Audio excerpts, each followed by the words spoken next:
Nevada Department of Public Safety with the August monthly test of the emergency alert system.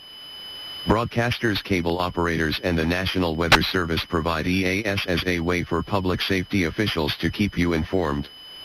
In the event of a life-threatening emergency or disaster, listen to the information we provide and follow instructions to stay safe.